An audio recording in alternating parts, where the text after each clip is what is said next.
You know, a lot of times when we hear on the news about a police brutality situation, people immediately jump to believe the alleged victim, especially if the alleged victim happens to be a black person. This is because, I don't know if you guys are aware of this, a long history of systemic structures and structural systemicisms that systemically, structurally, and structurally sound in a systemic way disadvantage minorities and make the police actually come from evil white races. I don't know if you guys know this, but there's a theory out there, there's something that people say about police departments in this country actually coming from slave patrols. Now, there's actually no evidence of this. In fact, we find the opposite when we look into the information. Departments actually started in the North, and in the South during Reconstruction, the Union actually operated as the police and then helped set up departments, so the idea that they would be set up as slave patrols makes no sense when most of them were set up after the abolition of slavery by Northern soldiers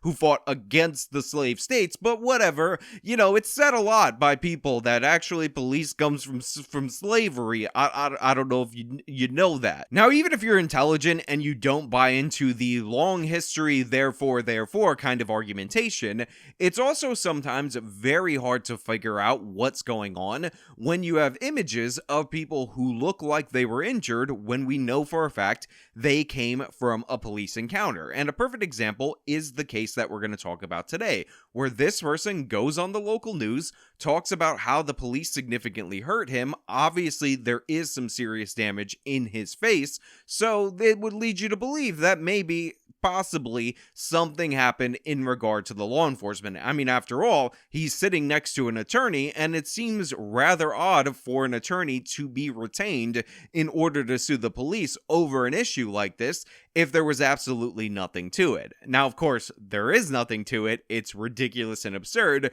and the attorney is made to look like a fool by this very local news segment, but we gotta get into that a little bit later. Before we do that, I just want to thank everybody who signed up over on my website at actualjusticewarrior.com/join. This one is for you guys. Like my pain, like a 10, like a 9 or 10. Samuel McRae says Detroit police officers did this. Just pick me up off the ground, slam me. McRae and his attorney, Maurice Davis, told Fox 2 Thursday it happened 2 days before at this gas station at Telegraph and 7 Mile. So this is the claim. They go to the local news. They say, look, they picked him up and viciously and violently body slammed him, plus a bunch of other injuries, and that is what resulted in his face looking like that. And honestly, at this moment, I'm feeling quite sympathetic. My heart is basically broken because I know about the evil white racists and the evil white racism and how evil white racism, evil white racism, evil white racisms. Cops called there for a fight between McRae and another guy, but the attorney says that fight did not cause the injuries.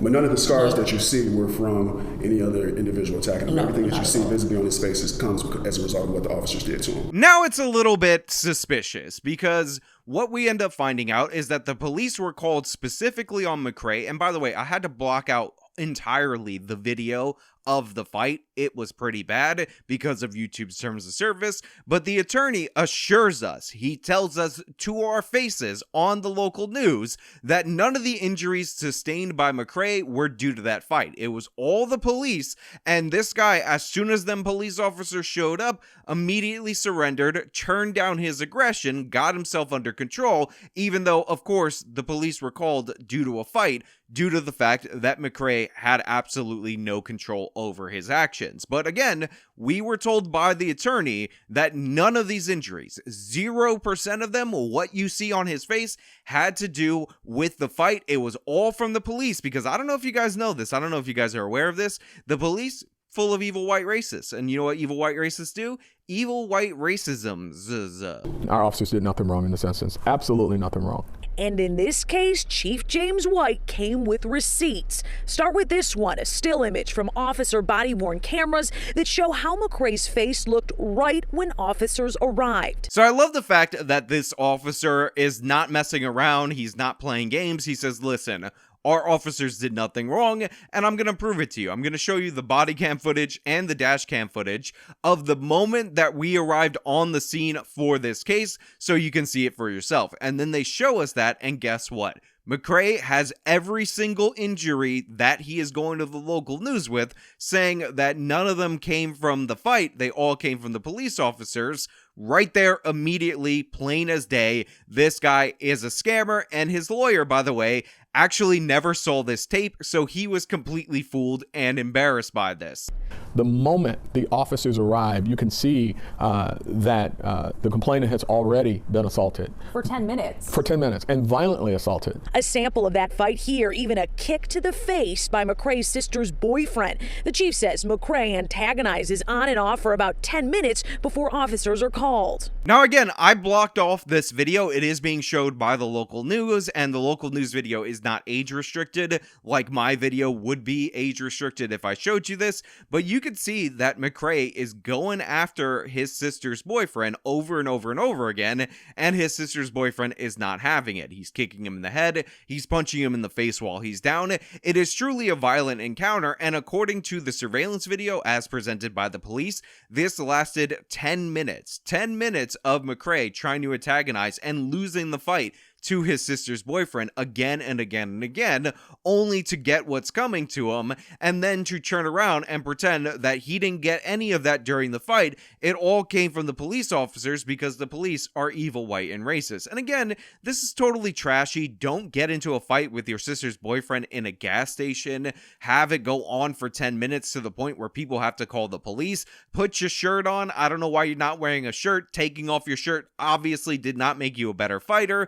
And yeah, if you get beat up, if you get beat down, and then the police show up and then they end up making some arrests, doing some detainments, don't try to turn it around on the police. So when the officers arrive, they are witnessing an assault. That's an arrestable offense, right? That's at the very least, it's an A and B in the officer's presence, which they can arrest for immediately. And that right there is why Chief says they attempted to cuff McRae. Also, one of the things that I find hilarious is that McRae, when the officers pull up, sirens blazing, makes a look at the officers. The other people in the fight, not as dumb as him, decide that they're going to go back in the car and try to calm the situation down, goes and swings at somebody in the SUV in plain view of the police officers. So he's still antagonizing, he's still fighting when the officers show up. But remember, the violent ones here are supposedly, allegedly, theoretically, hypothetically, and possibly metaphorically the police officers. They're the ones who are supposedly the ones who injured him, even though we see some video of his face from moments after the police showed up, before any contact is made,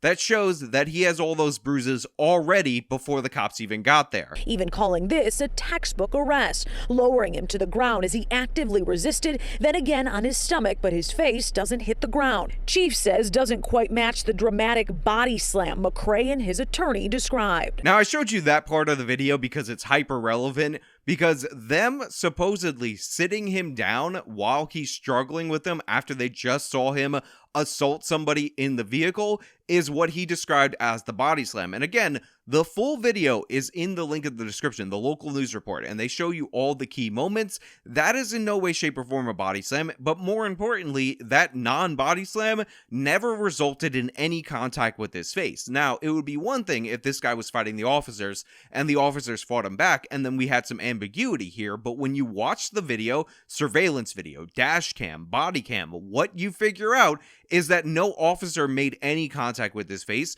We can see his face has the injuries from the jump when the officers show up there, and we can see through the video of the fight him getting the injuries to the face by being kicked in the face by his sister's boyfriend and punched in the face by his sister's boyfriend repeatedly, time and time again. So McRae has no case here. These videos completely exonerate the officers, prove him guilty, and the fact that he filed a frivolous lawsuit just goes to show you that what is alleged on paper is often not factual. What is alleged on paper are allegations, and just like any allegations, they have to be proven to be true in a court of law or through a settlement. But I just want you to think about this, because a lot of departments have a policy where they settle cases immediately if they get some press attention. They don't try to go through the court proceedings because they think it costs more in order to go through the court proceedings rather than to just pay these people off. So in a lot of municipalities in this country, this kind of case, and maybe not with this clear and obvious evidence, would get settled and this person would receive money even though no money was just do. And then a bunch of left-wing activists who set up the government, who institute these policies of always settling, would use that against the police department as a way to say that we need to cut their funding because look at how much money they're paying out in abuse cases. And by the way, I know this might sound crazy to you guys, but if this case was filed, it could still result in a calculated decision to pay this guy out some money, even though no money is objectively due.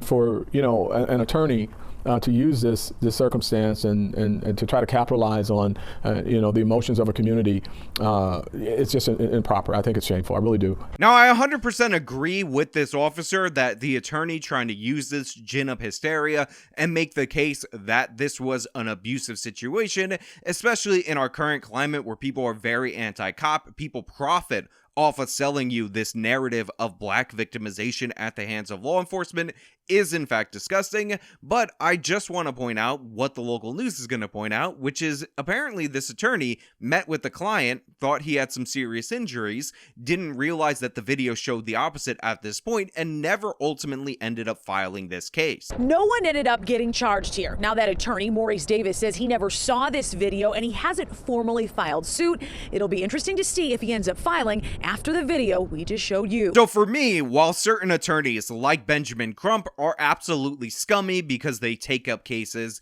and they explicitly go out of their way to lie about them, what this attorney did was meet with the client. The client pitched him what happened. He went through the process of putting together an intent to sue letter, essentially, brought the case to the media, and then ultimately was proven wrong. And we will be able to determine the level of character, honesty, and integrity of this attorney based on the fact of whether or not he continues to take on this case, whether he files it anyway, or whether or not he says to his client, listen, you have no case here. You're ridiculous and absurd. You did this to yourself.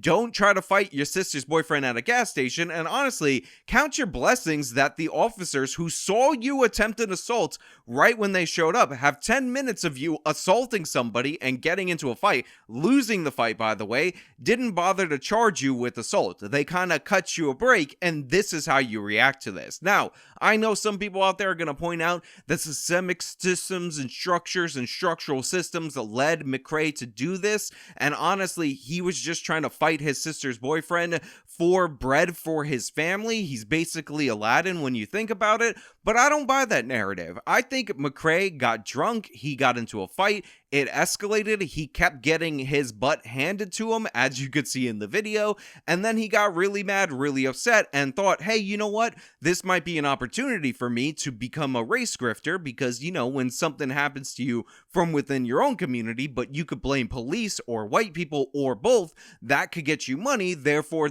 that's what he wanted to go with. As for his attorney, I actually think he was scammed in this regard. I think his attorney's time was in fact wasted, but maybe he should have tried to, you know, get this footage prior to going to the news and making a fool of himself and saying plain as day that none of McRae's injuries came from the fight and they actually came from the police. Because I don't know if you know this, I don't know if you're aware of this, I don't know if you're familiar with this concept. Supposedly the police are a bunch of evil white racists. But hey, those are just my thoughts. Let me know what you think about this down in the comments below. If you like this video, show me by leaving a like, subscribe for more content, follow me on all my social media, support me via the support links in the description of this video. This has been me talking about yet another Black Lives Matter scammer. That's right, I'm attaching the organization to him. Till next time.